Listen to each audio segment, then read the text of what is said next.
In our Parshas Vayeitzei, Jacob undertook and pulled off an improbable, nay, impossible mission in our Parsha. He travels naked and penniless to a foreign country. Rashi tells us that on the way he was robbed of all his possessions except a walking stick. And he's going to this foreign country to find a wife. And he has no assets. And he has to get the wife from the wiliest trickster of all time. Not only that, he has to beget a nation. And he has to avoid pitfalls. He has to avoid getting corrupted by Laban's sins. And he has to manage 4 wives and all their children and all their competitiveness. And he has to return to Isaac with the nascent nation in tow. And Jacob pulls it off marvelously, flawlessly. He gets the 4 wives. He gets the 12 children. He maintains his complete fidelity to God. Next week's Parsha we read how he tells Esav that he, despite being in the proximity of Laban, the sinner, he maintained all 630 mitzvos. He survives the 20-year encounter with Laban and emerges unscathed. If you think about it, in our Parsha, it details the story of the founding of our nation. Jacob, of course, next week's Parsha is going to be renamed Israel. And the reason is because Jacob has his individual identity, but he is also the last of the forefathers. He is the one who has the 12 sons and the 12 tribes. He's the one who founds really the nation of Israel. Israel was destined to have 12 tribes, and Jacob/Israel was the one to do it. How did he do it? What went in to him accomplishing this most improbable feat in our Parsha, starting off with nothing, starting off without any assets at all, and emerging from the Parsha at the end, heading back to Israel, to Canaan, heading back to his father Isaac with 12 children and with the beginnings of a great nation. How did he do it? So I saw an amazing piece from Rabbi Yerucham Levovitz, the legendary dean of the Mir Yeshiva in Poland. And he says something incredible that puts, Jacob's accomplishment into an interesting framework, but also gives us a framework or a structure of every amazing and improbable accomplishment. He kind of lays out for us exactly what we need to accomplish something great. Before we get into the piece, let's give some background. The Parsha begins, Jacob leaves Beersheba and travels to Haran. That's where Laban lives.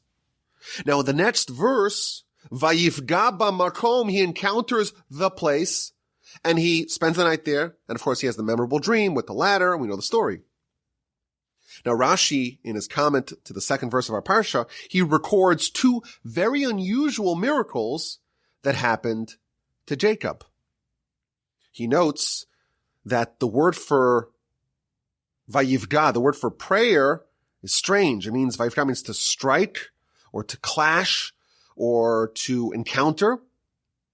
So Rashi explains, what does it mean Vayivga? It means that he prayed, but why does it use this unusual term to describe Jacob's prayer? Rashi also says, by the way, that Jacob now, he establishes the evening prayer, Arvit.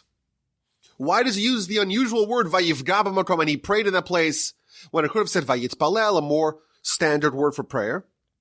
Says Rashi, this unusual word Vayivga is indicating that Jacob had an accelerated journey. The reason why it switches doesn't say Vayitzpalel, he prayed. That's coming to teach you that the land jumped towards him. We had 2 weeks ago in the Parsha, Eliezer, Parshas Chayesara. He travels to go find a spouse, a wife for Isaac, and the land jumped for him. He had an accelerated journey. Same thing.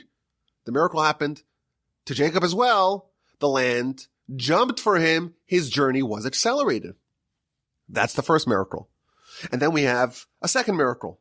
Vayivga b'makom, vayolen sham. He arrived or encountered or prayed at the place, and then he went to sleep there because the sun had set. Says Rashi, what does that mean because the sun had set? That's telling us that there was a sudden sunset. The sun set prematurely. God wanted Jacob to sleep there in order to have the dream and to see the ladders and the angels going up and down and have the tremendous blessing that Jacob receives in his dream. Now, of course, more miracles follow. The stone pillows, we're told, are fighting. Everyone wants to be the pillow above which Jacob rests his head, and God, of course, fuses them into one. But let's focus on the miracle of the accelerated journey. Where exactly was Jacob? So, of course, we know this event, this seminal event of Jacob's life, happened on Mount Moriah, on Temple Mount, the exact same place where Abraham offered Isaac as a sacrifice, the binding of Isaac story, on that famous mountaintop.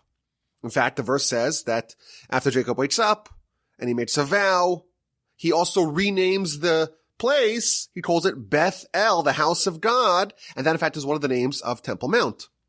The Talmud tells us that Abram, Isaac, and Jacob had 3 different names for this mountain. Jacob named the mountain a house. Abraham originally called it a mountain, Har Yera'eh. Isaac called it a field, and Jacob called it a house, says the Talmud. This corresponds to the first, the second, and the third temple. The first temple corresponds to Abraham, and it was like a mountain. The second temple corresponds to Isaac, and it was like a field. And the third temple, to be built speedily in our days, corresponds to Jacob, and that is a house. That's the permanent temple, never to be destroyed. So where is Jacob? Where does this amazing nocturnal prophecy with the angel going up and down the mountain and God appearing to him in his dream, where is that happening? It's happening on Temple Mount in Jerusalem. But here's the problem, the Rashi asks. The verse also tells us that after it says that Jacob renamed it Beth-El, Beis-El, the house of God, it tells us the original name of the city, and that is Luz. The city used to be called Luz, but now Jacob renamed it Beth-El. And here's the problem. Luz is not Jerusalem.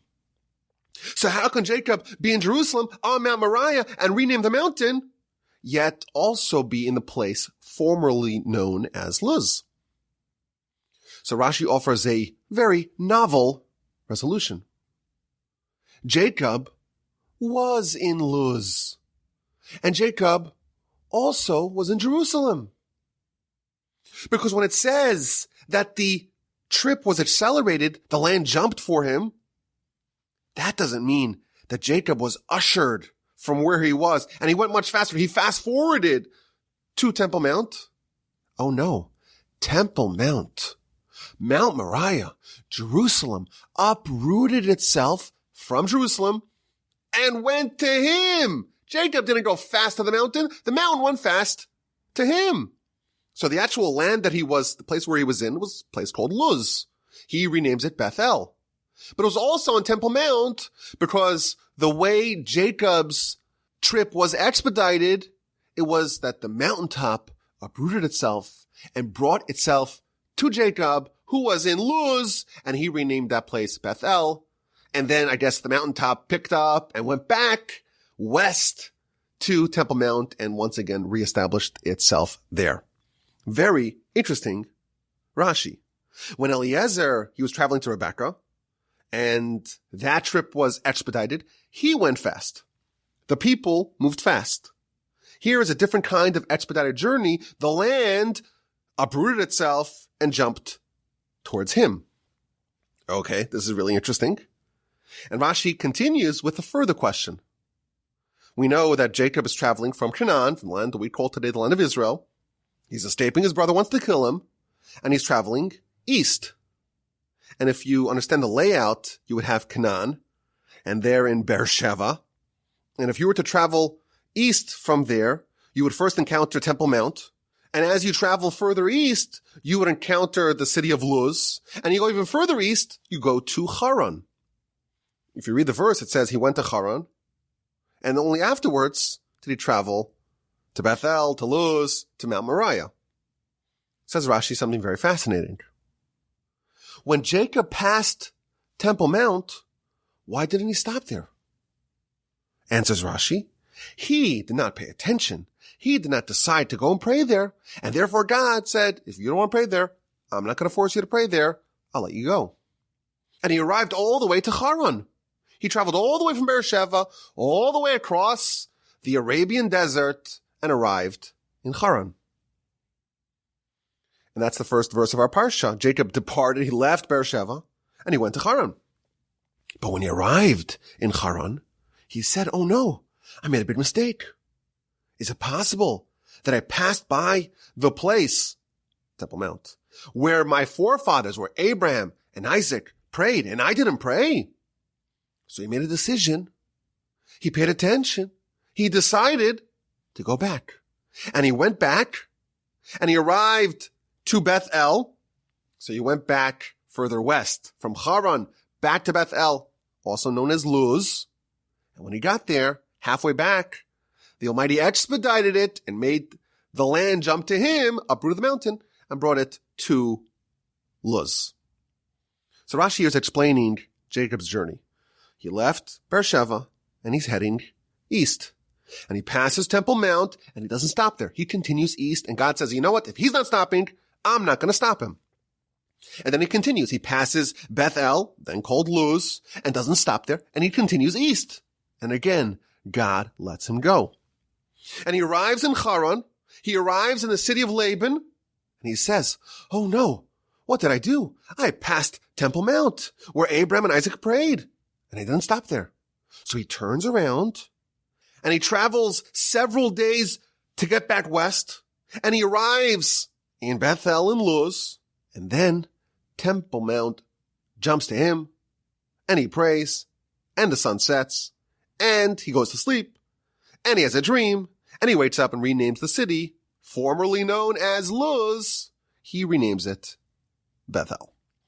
That is the background of how Rashi understands what happened, how Jacob ended up in this place for this nocturnal prophecy.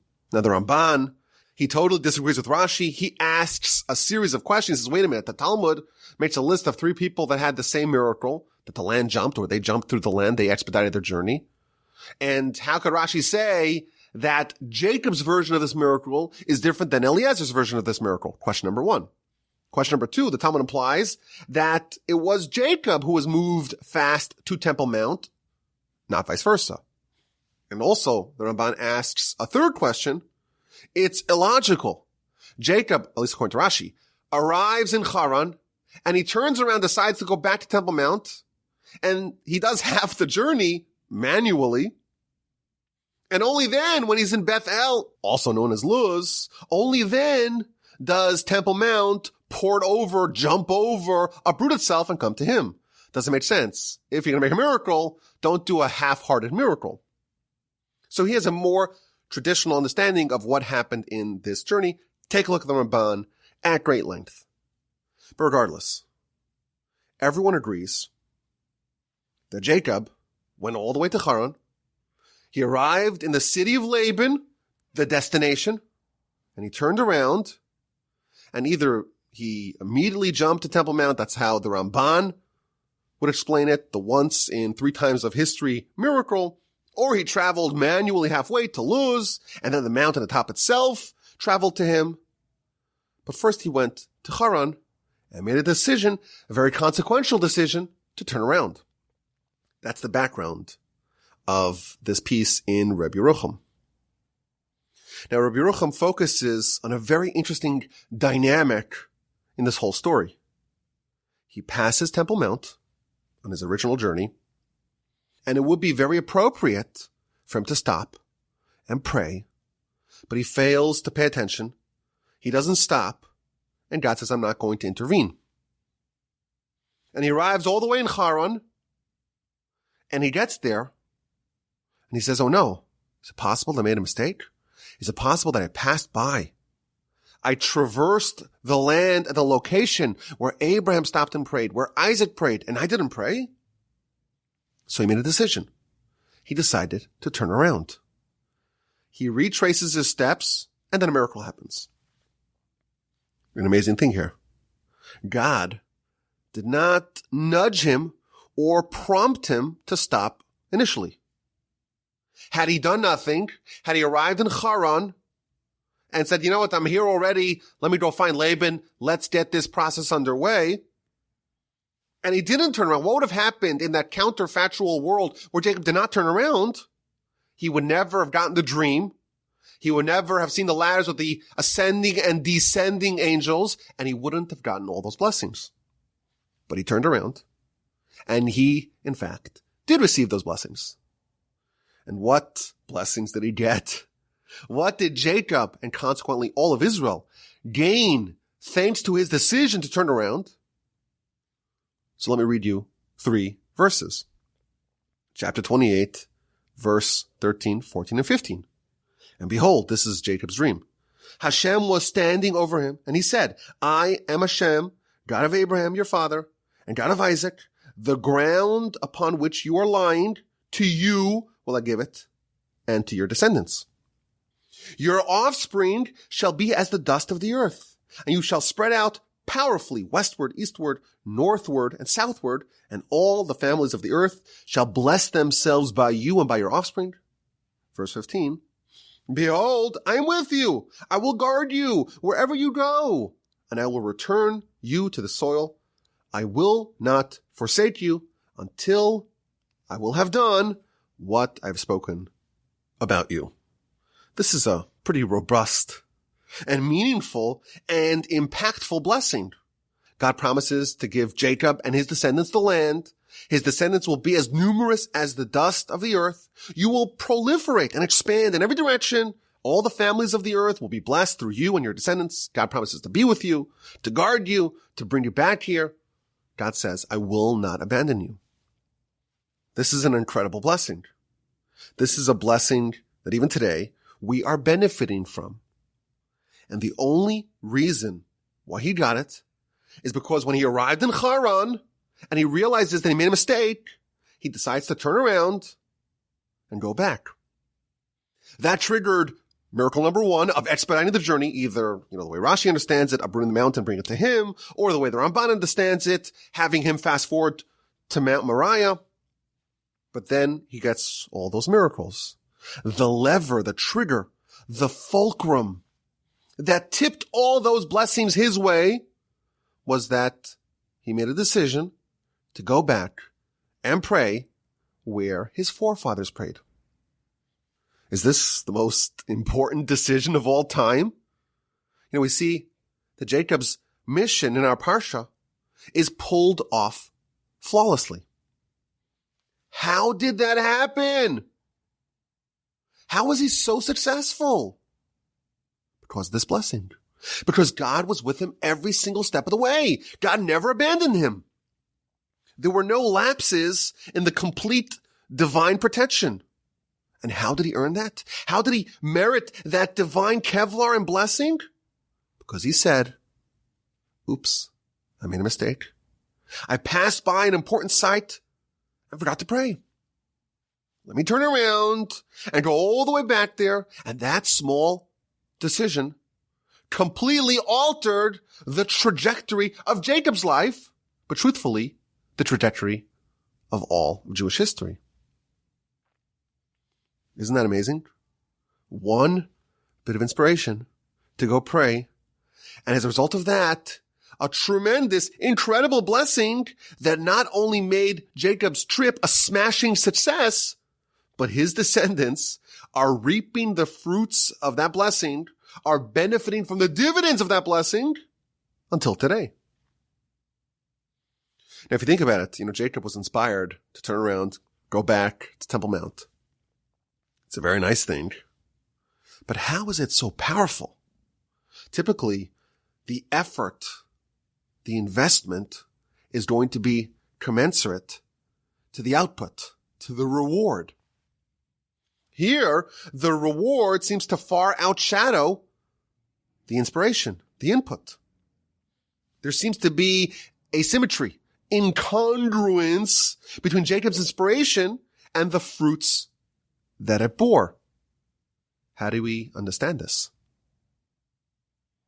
So we're going to give you the simple answer, and then we're going to give you the more advanced answer that Rabbi Yerucham offers. Jacob was already in Haran. He did the whole very long journey across the whole desert. It most likely took multiple weeks to travel from Beersheba all the way to Haran. He is already at his destination. And he's like, oh no, I forgot to pray. And he went all the way back to go back to the point of origin to go fix that, to go pray. You know, when I started teaching at Torch all the way back in 2012, I used to present the following dilemma in some of my classes. I would say, you know, how far into your commute, when you realize that you left your phone at home, how far would you have to be to say, you know what, I'll just go to work without my phone and I'll get my phone later on. Today, we don't have that dilemma anymore. Maybe fewer people have a commute. I don't know. Is that true? But more importantly, people view their phone as like an appendage to their body. They're so attached to it, they would never forget it. And you know what? It's so crucial to people's lives, or at least that's what they assume. Even if they arrived at work, maybe they would turn around and still go get it. I remember reading, maybe this is actually good advice. When you're driving your toddler, give your toddler your phone. And you'll have two benefits. Number one, you won't text and drive, and you'll never forget your baby in the car because you'll always remember to get your phone. But the truth is, of course, you know, I'm talking to you. You're part of the Parsha Podcast family. You actually have a very good reason to take your phone with you because, after all, that's how you access the Torch podcasts.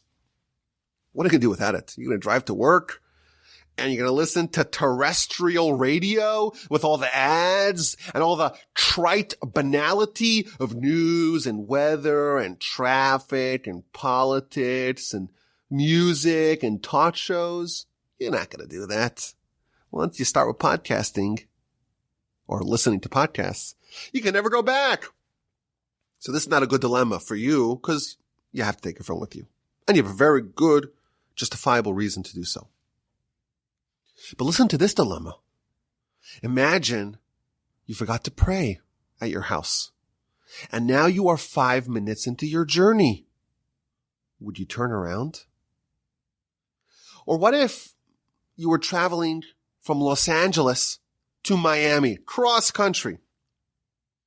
And then you remember when you arrive in Miami that, oh no, my parents, when they arrived in Vegas, they would always pray in Vegas.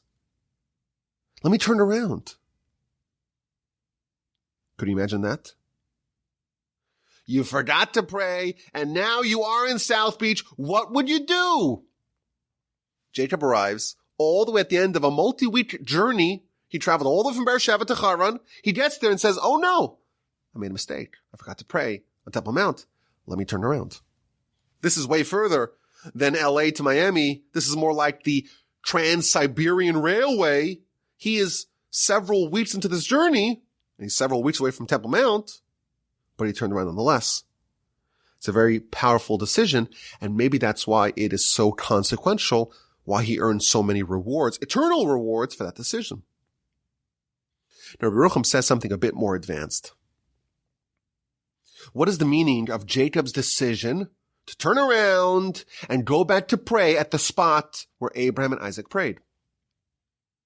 This is much more than a simple decision to go pray. Rather, this was Jacob making the bold, courageous, and frankly, irrational decision to go found the nation. Jacob girded his loins and had the gumption to say, I am hereby going to found the Jewish nation. Not just any nation, the nation of God, the nation that will ultimately receive the Torah, the nation that will ultimately bring the world to its perfection, the nation that will have 12 tribes. There's going to be one person who's going to be renamed Israel, who's going to found this nation. I'm going to be that person. That was Jacob's decision to turn around. The Jewish people were always going to be composed of 12 tribes. In fact, Isaac was supposed to found the nation, but the Midrash actually says that Esav when he was born, he savaged Rebekah's womb so that she will no longer be able to bear children. She'll only have 2. Rebekah was really supposed to be the mother of 12 sons, but that didn't work. Jacob was not a shoo-in to be the final patriarch, to be the one who becomes Israel, to bear the 12 tribes. This is a role that he chose for himself. When did he choose it? When he arrived in Haran and said, I'm sorry, I'm not just going to get married, start a family, or even a dynasty. I'm going to found a nation.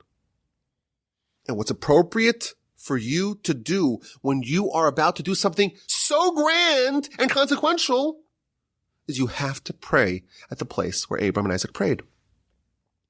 And he arrived in Haran, and he said, you know what? I must turn around. I have to travel 3 weeks back to Temple Mount. I cannot undertake this ambitious mission without that prayer.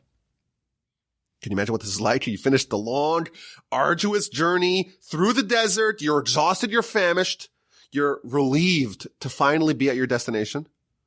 And you turn around and you make the whole journey back to go pray. Your plan is you're going to pray, and then you're going to turn around and retrace your steps to travel back to Haran. The reason why Jacob did that is because he made a choice. He made a bold and audacious choice to become Israel, to become the founder of these 12 tribes. And the only way to do that is if you pray at the same spot where Abraham and Isaac, your antecedents, prayed. The choice that he made to turn around was a choice to say, I am hereby choosing to become Israel, to become the founder of the Jewish people. Can you imagine what kind of guts it takes to undertake that initiative? How much brazenness, how much chutzpah does it take? Says Rabbi Yerucham, in the merit of that chutzpah, Jacob unlocked all those miracles and blessings. In the end of chapter 5 of Chapters of Our Fathers, we read, Havi'az kanamer, you should be bold like a leopard. Vikal kanesher, and light like an eagle. Viratz katzvi, and running swiftly like a deer. Vidibor ka'ari, and mighty like a lion, to do the will of your Father in heaven.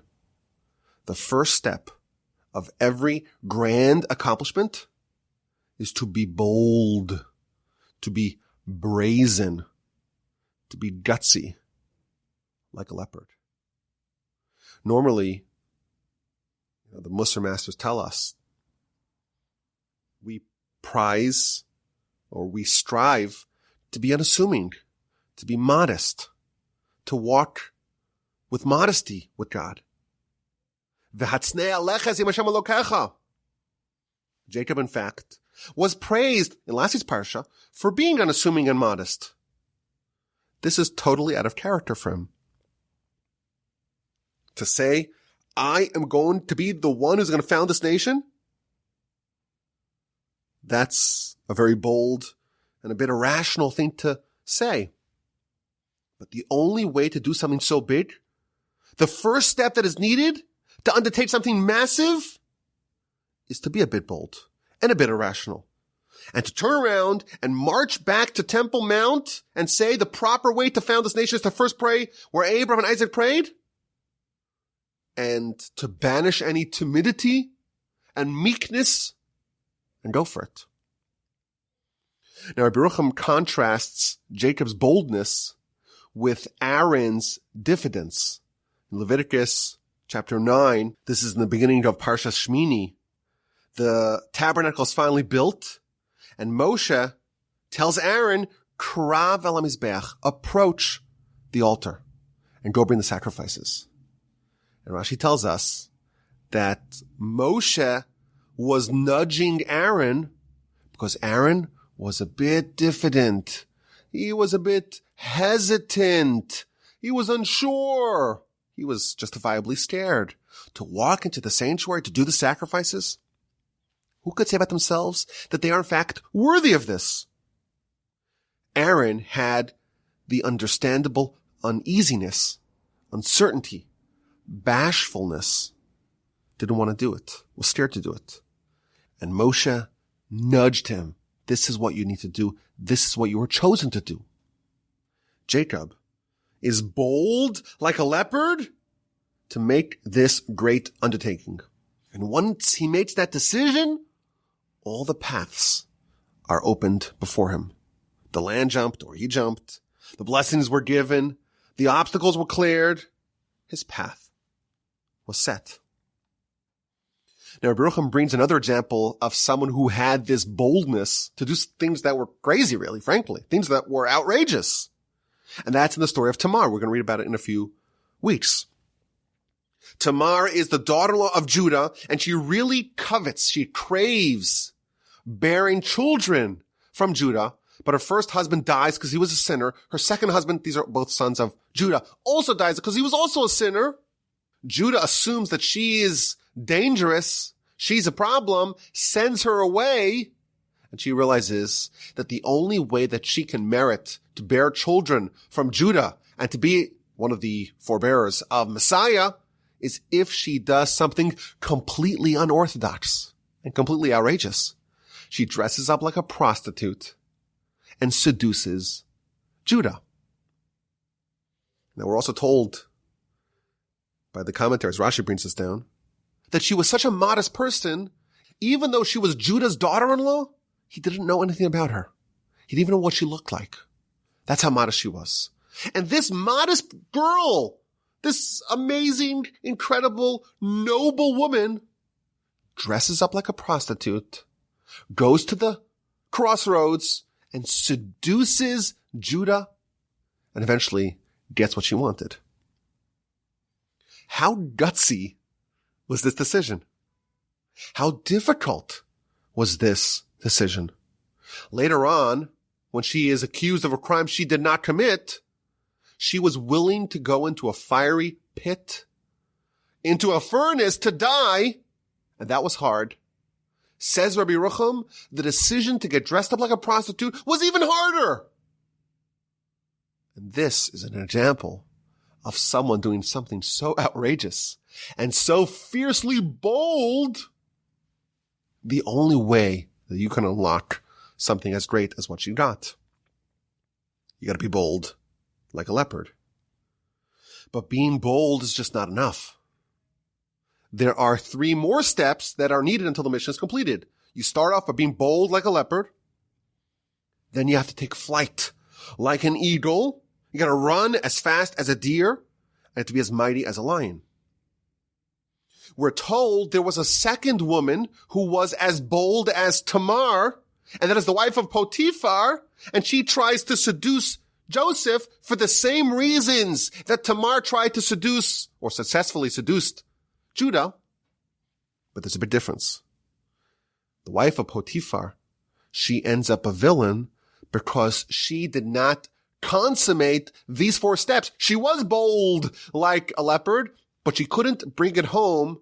She wasn't mighty like a lion to make sure that this entire process is pulled off without any stumbles. This is the story of our Parsha. Jacob starts off with nothing, but he makes a firm, if totally irrational, decision to go found the Jewish nation. He heads back to pray. He has unlocked step 1. But the story, of course, is not complete until he navigates the tricky relationship with Laban, which he does with exquisite skill. But he doesn't lose sight of the big picture. And when there's a scandal and his wives were switched, and that threatens to derail his plans, he remembers that God promised him that God will be with him and will not abandon him. So he's calm. He maintains his composure. And despite spending 2 decades with one of the worst villains of all time with Laban, he does not violate even one of the 613 mitzvos. He doesn't steal even a small pin from Laban. He maintains his complete integrity. He never once loses sight of his mission. He has the ferocity, the boldness of a leopard, but he also has the might and the enduring vigilance of a lion. There's a really interesting phenomenon in our Parsha that appears in our Parsha and not even one other time in the whole Torah. And that is that there are no paragraph breaks, no psuchot and stumot as they're called, no breaks in the Torah between sections. What this means is that Jacob did not have any breaks. For 20 years in our Parsha, he never broke character. His vigilance did not yield for a second. He never lost sight of his mission. It was one continuous, uninterrupted mission, and his concentration and his focus never broke. It started off with boldness of a leopard, but it was brought home with might of a lion. There's a fascinating idea over here. We probably think highly of ourselves. We all have an ego. But the truth is, very few of us are completely devoid of imposter syndrome. We're scared. We're hesitant. We're diffident, like Aaron. But the only way that we can ever do something big, accomplish our mission to its fullest, is if we undertake the grand initiative with boldness and gumption. Perhaps, like Aaron, we will need a small nudge from Moshe. But regardless, we have to face the task before us and go do it. We have to be aggressive believers in ourselves. We have to have a bit of a little irrational confidence. And Jacob in our Parsha is the poster boy of what it means to be bold like a leopard. Starts off with nothing. He's naked. He has just a walking stick. At the end of our Parsha, he has 4 wives, 12 children, an abundance of wealth, with the nascent nation in tow. All that started when he made a decision to turn around and head back to where his father and grandfather prayed. He had the gumption, he had the chutzpah to believe in himself and to do it. You see when Israelis come to America, you've seen that? Israelis come here, they don't speak the language, or maybe they do with a broken accent, and they don't really know the culture so well, but they almost all of them, to a man and a woman, they have this chutzpah, this boldness, this ferocity, this brazenness to say, I can make it big. I'm going to America and I'm going to become rich. And you know what? A lot of them pull it off. And us Americans, we have all this ability and familiarity with the culture and language, but this is something we can learn from them. We can learn from Jacob.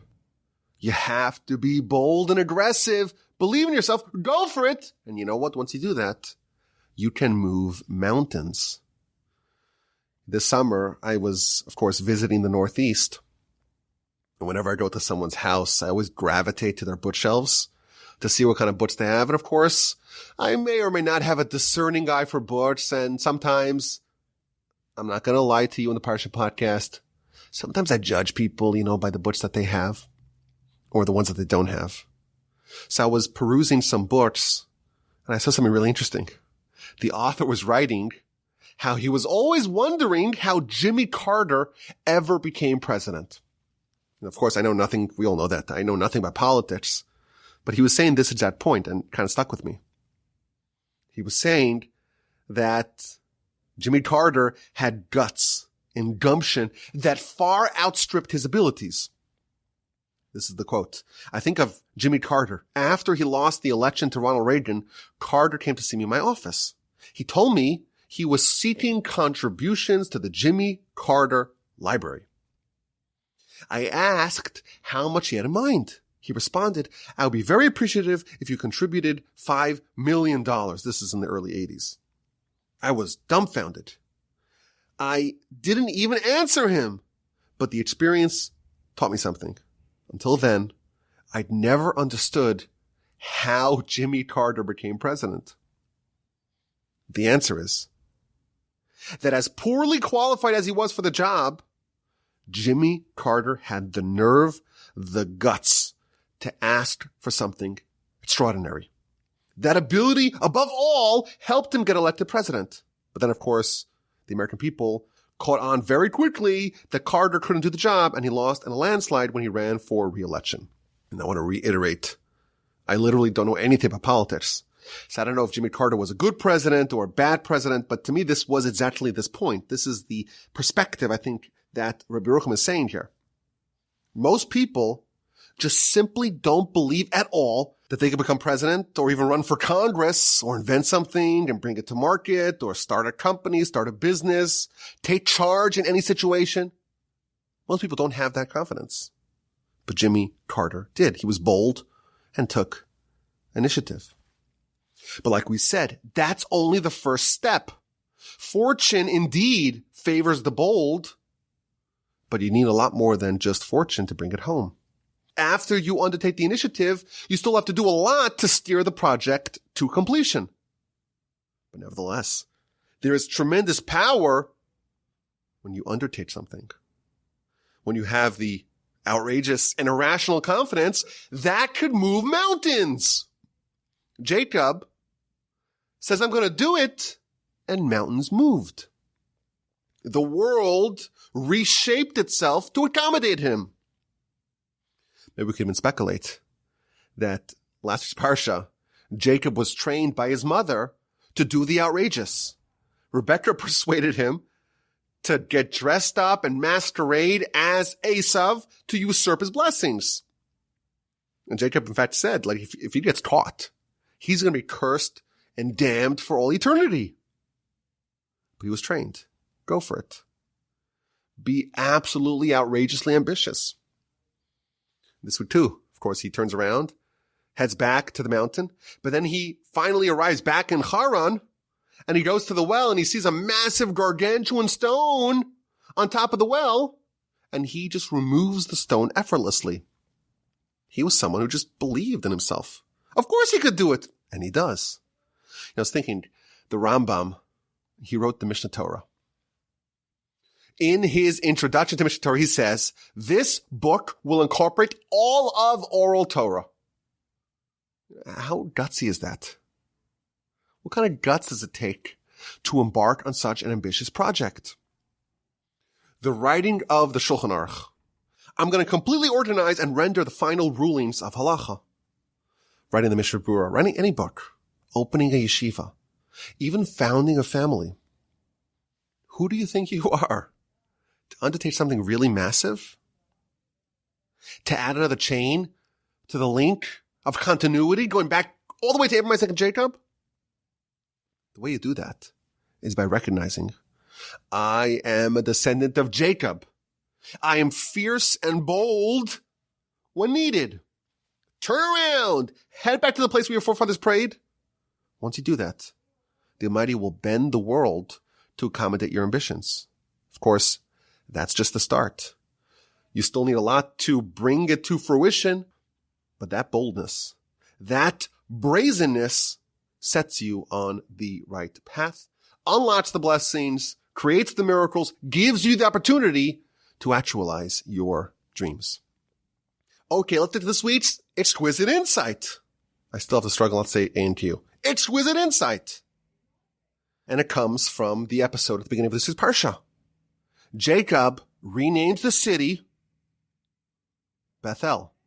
It was previously called Luz, and now he calls it Bethel.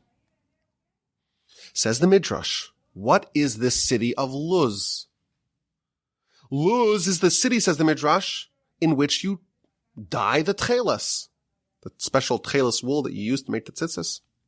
You do it in the city of Luz. Luz is the city that Sancheiriv, who reorganized the entire world, he didn't conquer the city. Nebuchadnezzar, that destroyed the entire land, did not destroy the city. Luz is the city that even the angel of death has no control over.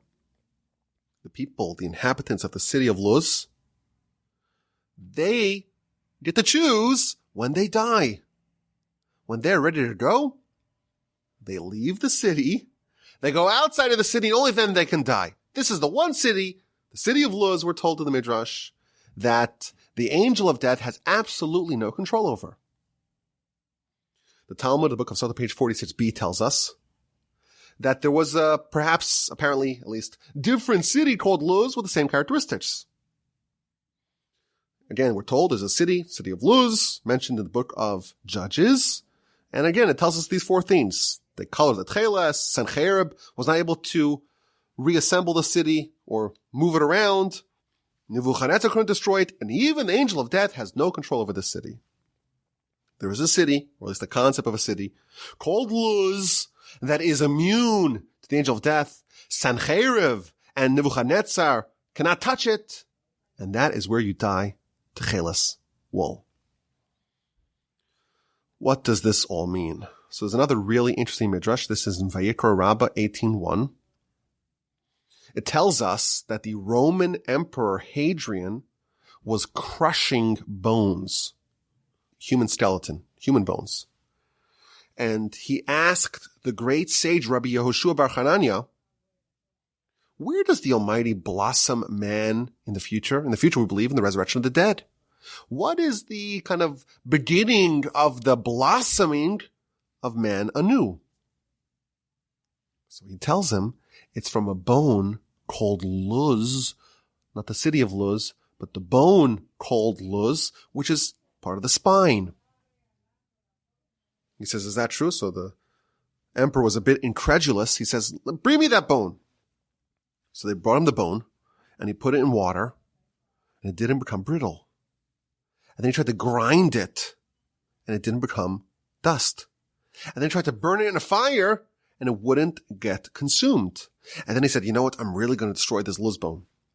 He put it on an anvil, and he tried to shatter it with a hammer, but the anvil and the hammer snapped, but not the Luz bone.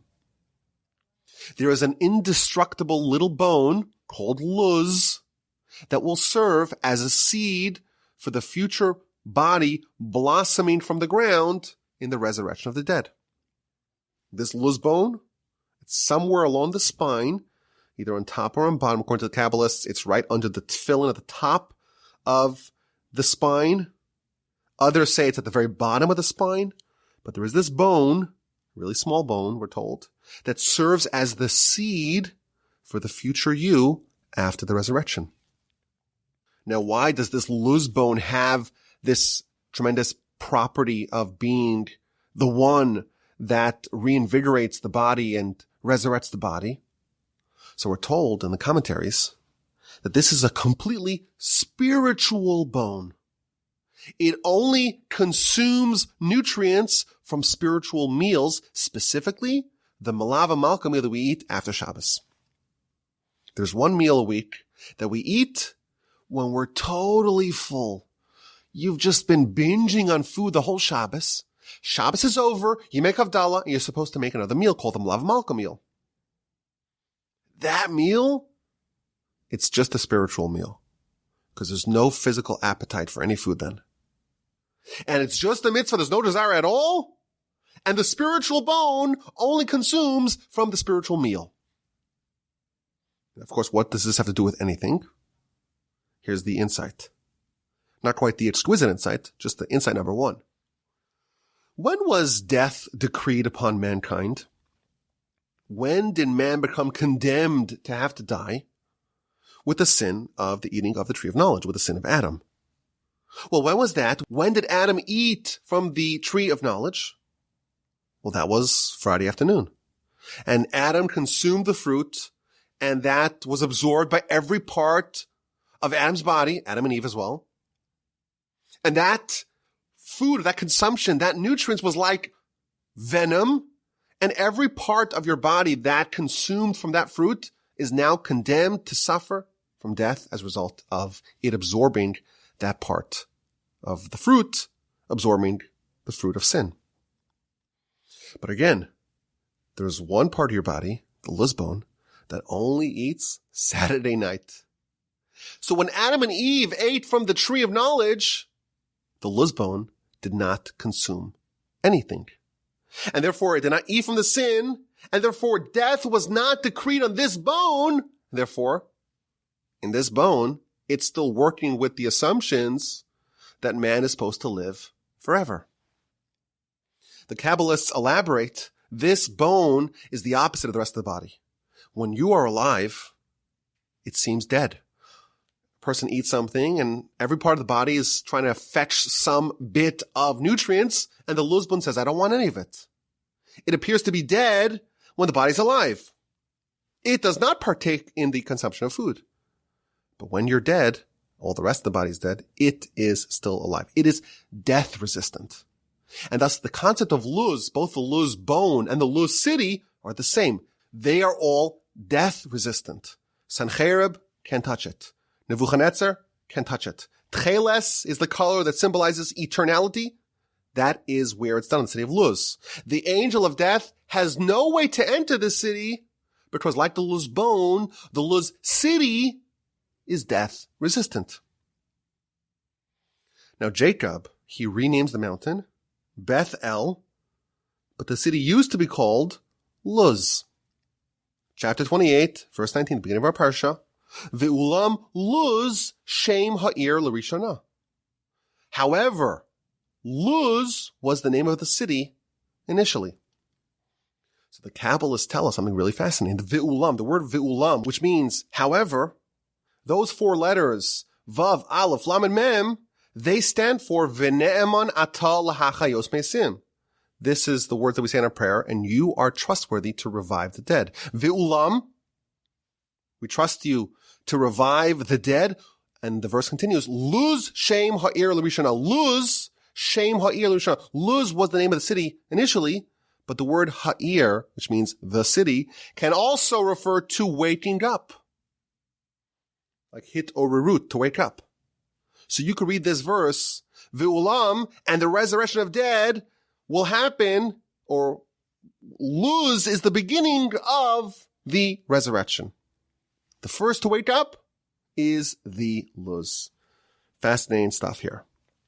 That's the exquisite insight. The exquisite insight is that hinted to in our parsha, the Kabbalists tell us, is this idea of the Luz bone being the first one to awaken from the dead. Now it's interesting, Jacob, the Talmud tells us, he never died. He represents the Luz. If you look later on the parsha, when Jacob is manipulating the mating environment of the animals, chapter 30, verse 37, it tells us that Jacob made sticks out of luz tree. Vayikach lo Yaakov makel livneh lach viluz. He took luz, which is an almond tree, but again the same word. Jacob is forever associated with this idea. Jacob is resistant to death. Now, one more important point, or maybe two more important points. For the wicked people who don't have any spirituality in their lives, this bone is never fed. If you're not spiritual in your lifetime now, the luz bone will die and wither even when you are alive. And finally, some say that cremation actually does destroy it. And therefore, if this is pertinent to you, do not make that tragic and short-sighted decision of getting a cremation. If grandma or grandpa really want to get cremated, violate their will. Bury them in a Jewish burial ceremony. They will thank you forever. So that's the end of this week's Parsha Podcast. And I know you wanted me to be calm and measured and reserved and withdrawn. And I couldn't do it. I tried. I could not do it. I'm too excited. What an amazing parsha. What an amazing lesson. Thank you, Rabbi Rocham, for this incredible idea. Be bold and fierce like a leopard. This amazing insight, this exquisite insight of the luz bone. I thank you for listening. Have an amazing rest of your day. Have a fantastic and splendid and sensational and incredible and outrageously enjoyable Shabbos upcoming. And please, with help of the Almighty, we'll talk again next week. The email address is rabbiwolbe@gmail.com.